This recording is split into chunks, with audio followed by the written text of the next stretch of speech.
नमस्कार दोस्तों, OCN network में आपका स्वागत। झूठ के पाँव नहीं होते, सत्य को परेशान तो किया जा सकता है, अपमानित तो किया जा सकता है, पराजित नहीं किया जा सकता। और डे वन से हम लोग अपने प्रोग्राम्स में ये बात कहते हुए आ रहे थे कि ये जो महिला पहलवान आरोप लगा रही हैं भारतीय कुश्ती महासंघ के अध्यक्ष ब्रजभूषण शरण सिंह पर, और जो एक नाबालिग पहलवान को ये लोग ले आए और जिससे शिकायत कराई गई, ये आरोप अतिरेक से प्रेरित दिखाई दे रहे हैं। यानी इनमें सच्चाई दिखाई नहीं दे रही है और ये व्यावहारिक नहीं है, स्वाभाविक नहीं है, मैनिपुलेटेड दिखाई दे रहे हैं। और अल्टीमेटली यही हुआ। अब जबकि उस नाबालिग पहलवान के पिता ने सामने आकर के ये बात स्वीकार कर ली कि 5 जून को उन्होंने जो पहले बयान दिया था कि मेरे साथ यौन शोषण भी हुआ है, हमने वो गलती सुधार ली है। यानी जो आरोप लगाए गए थे या लगवाए गए थे मैनिपुलेशन करके ब्रजभूषण शरण सिंह की तत्काल गिरफ्तारी करवाने के लिए, वो आरोप झूठे साबित हुए हैं। और खुद उस नाबालिग के पिता ने सामने आकर के ये खुलासा कर दिया है कि 5 जून को अदालत में जाकर के हमने जो गलत था उसको सही करा लिया है। एक्चुअल में उनका असली बयान क्या है? उनका बयान ये है, डिटेल में आपको बता देता हूं कि उन्होंने क्या कहा है। एक तो उन्होंने कहा है कि मुझे किसी की धमकी मिली है। बार बार ये पूछा गया उनसे कि आप फिर एक बड़ा एलिगेशन लगा रहे हैं और धमकी देने वाले का नाम भी नहीं बता रहे हैं। मतलब पहले इन्होंने कहा कि साहब मेरी बेटी के साथ ब्रजभूषण सिंह ने यौन शोषण किया, उनको अपने दफ्तर में बुलाया, बुला करके जोर जबरदस्ती की, उनको अपने कमरे में बुलाया, कमरे में भी जबरन बिस्तर पर खींचने की कोशिश की। वहाँ से मेरी बेटी जो है वो किसी तरीके से बच बचा करके निकली। इस तरह के एलिगेशन लगाए गए थे। और अब वो खुद सामने आकर के ये कह रहे हैं कि साहब मैं ये कहना चाहता हूं कि किसी ने धमकी दी है, मेरा भी परिवार है, अगर मुझे कुछ हो गया तो मेरा परिवार बर्बाद हो जाएगा, मुझे डर लग रहा है, मेरा पूरा परिवार डिप्रेशन में है। मेरी बेटी का ट्रायल मैच था, उसमें दिल्ली की एथलीट और रेफरी और मैट चेयरमैन भी दिल्ली के थे। मेरी बेटी के साथ भेदभाव हुआ था, मैंने वहां भी कहा था, तो मुझे कह दिया गया कि कुश्ती करनी हो तो करो, नहीं करनी हो तो हम जो सेकंड है उसको विजेता घोषित कर देंगे। इनका कहना यह था कि साहब मेरी बेटी का रीढ़ की हड्डी का ऑपरेशन हुआ था, फिर भी उसने बुलंद हौसलों के साथ ट्रायल मैच खेला था, पर वहां हमारे साथ भेदभाव हुआ। इसके पिता ने मीडिया में ये आकर के बताया कि साहब पिछले 38-40 दिन से मैं इन आंदोलनकारियों के साथ, इन पहलवानों के साथ, इनके धरने में शामिल रहा हूं, लेकिन हमें परिवार भी चलाना है, हमें समाज में भी रहना है, सम्मान भी बरकरार रखना है, हमें समाज में भी निकलना है, बाहर भी निकलना है। मेरा पूरा परिवार डिप्रेशन में है। मेरी उस नाबालिग बेटी यानी पहलवान ने खाना नहीं खाया, वो डिप्रेशन में है। यानी जिस तरह की चर्चाएं इनकी एफआईआर के बाद शुरू हुई, न केवल पूरे भारत में बल्कि हरियाणा में भी, जहां से वो बिलोंग करती है, उनके शहर में भी। और याद रखिए, उस महिला पहलवान का चाचा या ताऊ रोहतक में सामने आया था प्रेस कॉन्फ्रेंस करने के लिए और उसने दावा किया था कि वो माइनर है ही नहीं, वो नाबालिग नहीं है, वो बालिग है। झूठ बोला गया है, गलत जन्म प्रमाण पत्र देकर के और आंखों में धूल झोंकने की कोशिश की है। तो अब उस महिला पहलवान के पिता भी सामने आ गए हैं और उन्होंने स्वीकार कर लिया है कि हमने जो यौन शोषण की धारा लगवाई थी, जो यौन शोषण की शिकायत की थी, वो सही नहीं थी। हमारे साथ भेदभाव हुआ था, जब ट्रायल हुआ था, हम उससे नाराज थे। हमने फेडरेशन में शिकायत भी की थी, इसके बावजूद हमारी सुनवाई नहीं हुई। तो वो जो भेदभाव बता रहे हैं ये कि एक पॉइंट से हमारी बेटी को रेफरी ने हरवा दिया और वो मुकाबले से बाहर हो गई, उससे नाराज होकर इन्होंने ब्रजभूषण सिंह पर नाबालिग पहलवान के साथ यौन शोषण की शिकायत जो है वो पुलिस में कर दी थी, जिसके आधार पर दिल्ली पुलिस ने पॉक्सो एक्ट में मुकदमा कायम कर दिया था ब्रजभूषण सिंह के खिलाफ।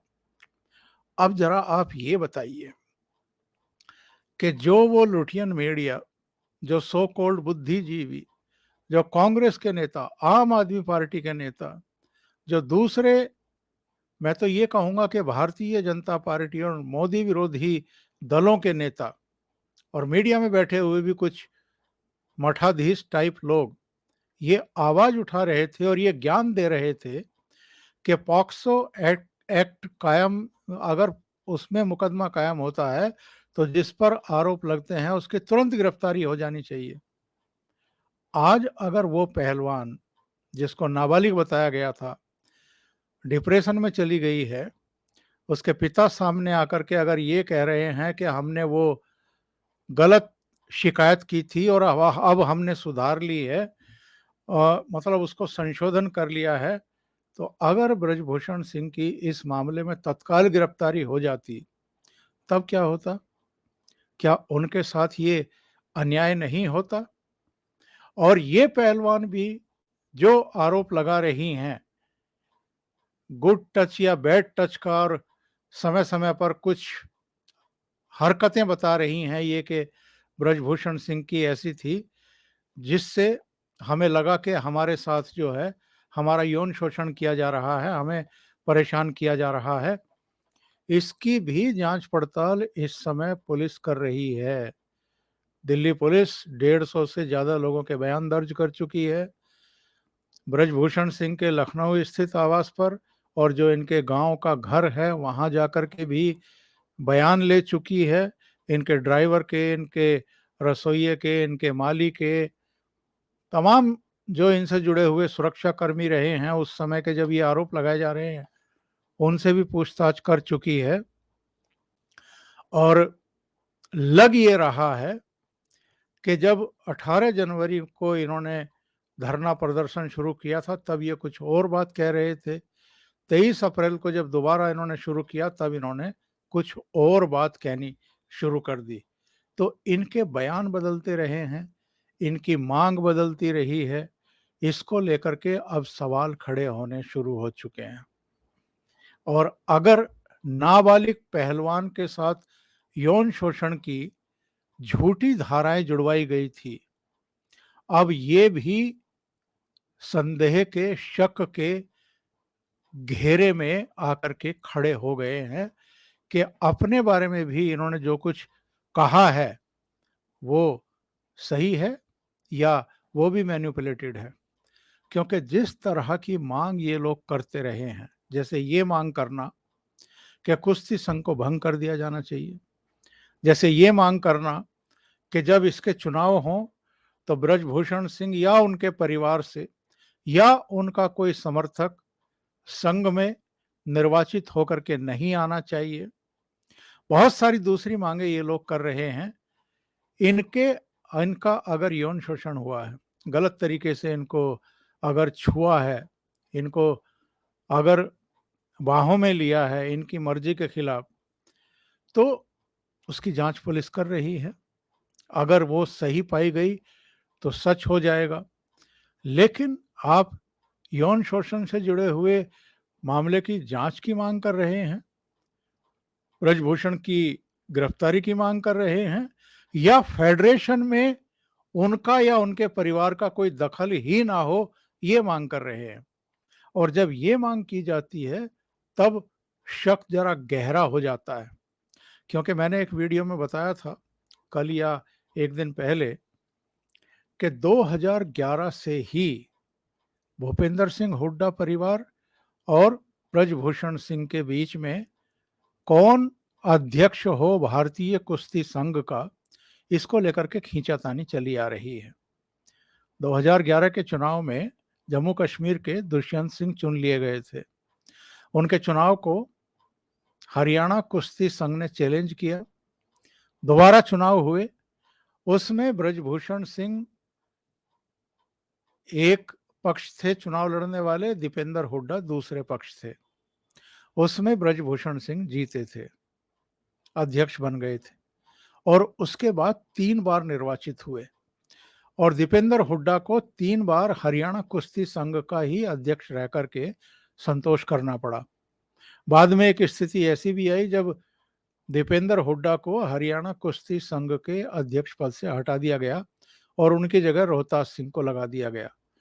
तो इन दोनों के बीच में, यानी हुड्डा फैमिली के बीच में और ब्रजभूषण सिंह के बीच में एक खींचातानी, एक तनातनी है कुश्ती संघ को लेकर के। तो ऐसे में अगर साक्षी मलिक, विनेश फोगाट, बजरंग पूनिया, संगीता पूनिया, बस ये एक ही अखाड़े के कुछ पहलवान हैं जो इस तरह की मांग कर रहे हैं। हरियाणा के भी और दूसरे पहलवान या महिला पहलवान कोई डिमांड नहीं कर रही हैं। बस ये 3-4 चेहरे हैं जो ये मांग कर रहे हैं कि ब्रजभूषण सिंह और उनके परिवार का कुश्ती संघ में कोई दखल नहीं होना चाहिए। इनकी बुधवार को खेल मंत्री अनुराग ठाकुर के साथ भी करीब 6 घंटे तक मैराथन मीटिंग चली और इस मीटिंग के बाद साक्षी मलिक का एक बयान सामने आया है। उन्होंने कहा है कि सरकार ने जांच पूरी करने के लिए 15 जून तक की टाइमलाइन दी है और तब तक उन्होंने कहा है कि आप लोग किसी तरह का धरना प्रदर्शन वगैरह उसमें शामिल ना हों।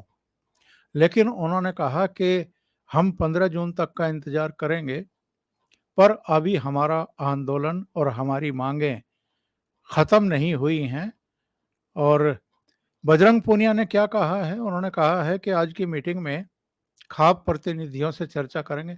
मतलब मीटिंग में जो भी कुछ तय हुआ है, जो भी प्रपोजल रखे गए हैं, जिस पर भी सहमति बनी है खेल मंत्री और इन खिलाड़ियों के बीच में, उसको हम अब खाप प्रतिनिधियों के सामने रखेंगे और सबकी सहमति से ही किसी नतीजे पर पहुंचा जाएगा। ब्रजभूषण की गिरफ्तारी के सवाल पर भी खेल मंत्री ने पुलिस जांच पूरी होने के बाद और उस जांच के आधार पर ही एक्शन लेने की बात कही है। यानी अनुराग ठाकुर ने ये भी इनको एश्योर नहीं किया है कि ब्रजभूषण सिंह की गिरफ्तारी होगी ही, क्योंकि सब समझ रहे हैं कि एक्चुअल में जो आरोप लगाए गए हैं उससे संबंधित ठोस प्रमाण ये लोग अभी तक भी पुलिस के सामने प्रस्तुत नहीं कर पाए हैं। अनुराग ठाकुर का भी बयान आया है। उन्होंने कहा है कि अच्छे माहौल में संवेदनशील मुद्दे पर सकारात्मक बातचीत हुई है। मीटिंग में आरोपों की जांच करके 15 जून तक चार्जशीट दायर करने और भारतीय कुश्ती संघ का चुनाव 30 जून तक करने, इसके अलावा इसमें महिला अध्यक्ष की अगुवाई में इंटरनल कंप्लेंट कमेटी बनाने और संघ के चुनाव होने तक भारतीय ओलंपिक संघ की एड हॉक कमेटी पर 2 कोच के नाम प्रस्तावित करने और फेडरेशन के चुनाव में खिलाड़ियों से भी उनकी राय शुमारी लेने की सहमति बनी है। और जो ब्रजभूषण सिंह है और जो उनके समर्थक लोग हैं वो चुन करके ना आए, ये रेसलर्स की मांग थी। महिला खिलाड़ियों को जरूरत के अनुसार सिक्योरिटी मिले। जिन खिलाड़ियों, अखाड़ों या कोचों के खिलाफ केस हैं, उन्हें वापस लेने की मांग भी इन लोगों ने की है। तो कुल मिलाकर के आप ये कह सकते हैं कि जो एक बवाल चला आ रहा था कि ब्रजभूषण सिंह ने ना केवल हमारे साथ यौन शोषण किया है, गलत तरीके से हमें छेड़ा है, हमें पकड़ा है, जबरन दबोच करके हमारे साथ फोटो वगैरह खिंचवाए हैं, इसी तरह का आरोप एक नाबालिग के बारे में लगाया गया था। लेकिन जैसी कि चर्चा चल रही थी, नाबालिग के पिता ने अपनी वो गलती सुधारी और ये माना कि यौन शोषण की बात गलत थी, जो हमने कोर्ट में जाकर के अब सुधार ली है। यानी जो लोग ये मांग कर रहे थे कि पॉक्सो एक्ट में चूंकि केस दर्ज हुआ है, ब्रजभूषण को तुरंत गिरफ्तार किया जाए, अब उनको जरा अपने गिरेबान में झांकना चाहिए कि वो क्या मांग कर रहे थे और इस तरह की मांग के पीछे उनकी असल मंशा क्या थी। और सवाल तो इन लोगों से भी पूछा जाना चाहिए जो अनुराग ठाकुर से मिलने के लिए आए और जो खाप प्रतिनिधियों के हाथों में खेल रहे हैं, कि इन्होंने गलत धाराओं में यानी पॉक्सो एक्ट में ब्रजभूषण सिंह को घेरने, गिरफ्तार कराने और जेल भिजवाने की साजिश आखिर क्यों रची और किसके कहने पर रची। अभी के लिए इतना ही। बहुत बहुत धन्यवाद। अगर आपको ये चैनल और इसके कंटेंट पसंद आ रहे हैं तो लाइक करें, कमेंट करें, वीडियो को शेयर भी करें।